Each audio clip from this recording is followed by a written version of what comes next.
बांग्लादेश में हिंसक प्रदर्शनों के बीच शेख हसीना ने दिया इस्तीफा।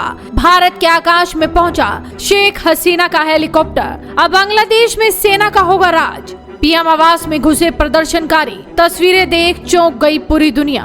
बांग्लादेश में आरक्षण विरोधी प्रदर्शन और हिंसक झड़पों के बीच आज तख्ता पलट हो गया।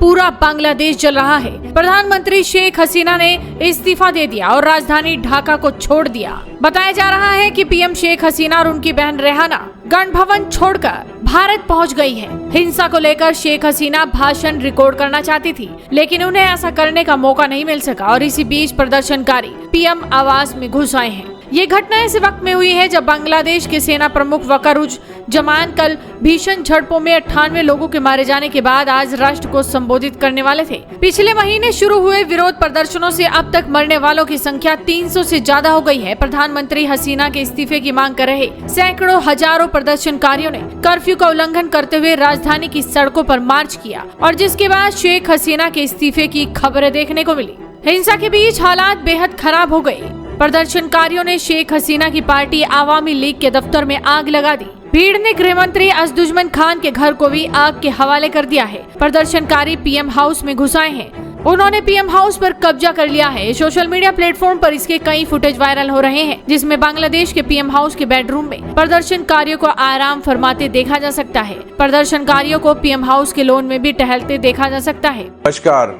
बांग्लादेश में हालात आज बेकाबू हो गए हैं और वहाँ की फौज ने वहाँ मार्शल लॉ इम्पोज कर दिया है। वहाँ के प्रधानमंत्री शेख हसीना वहाँ से हेलीकॉप्टर में किसी अनडिस्क्लोज लोकेशन के लिए टेक ऑफ किया है और अब माइनॉरिटीज की जिंदगी वहाँ खतरे में है। मैं समझता हूँ भारत सरकार को सभी स्टेप्स लेने चाहिए ताकि जो माइनॉरिटीज हैं उन पर हमले हो रहे हैं उनको बचाया जाए और वहाँ की फौज हालात को जल्दी से जल्दी अंडर कंट्रोल लाने की कोशिश करे।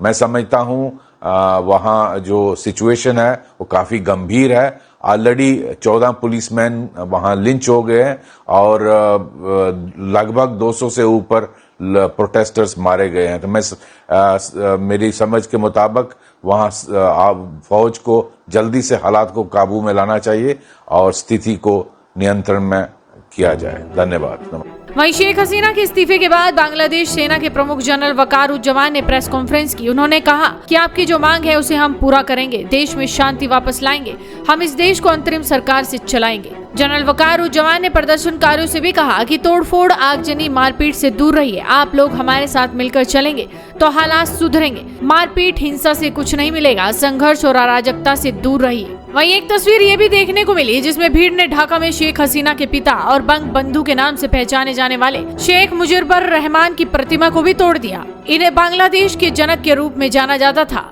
एक रिपोर्ट के मुताबिक शेख हसीना के देश छोड़ने के बाद प्रदर्शनकारियों ने आवामी लीग चीफ शेख हसीना के दफ्तर को भी आग के हवाले कर दिया और पीएम आवास में घुस गए। बांग्लादेश में कानून व्यवस्था की स्थिति को देखते हुए बीएसएफ ने भारत बांग्लादेश सीमा पर हाई अलर्ट जारी किया है। बीएसएफ के सीनियर अधिकारी ने कहा, बीएसएफ डीजीपी कोलकाता पहुंच गए हैं। बांग्लादेश में बगावत के बाद भारत में भी अलर्ट है। फिलहाल पड़ोसी मुल्क बांग्लादेश में हालात बिगड़ चुके हैं। शेख हसीना ने देश छोड़ दिया है और भारत में शरण ले ली है।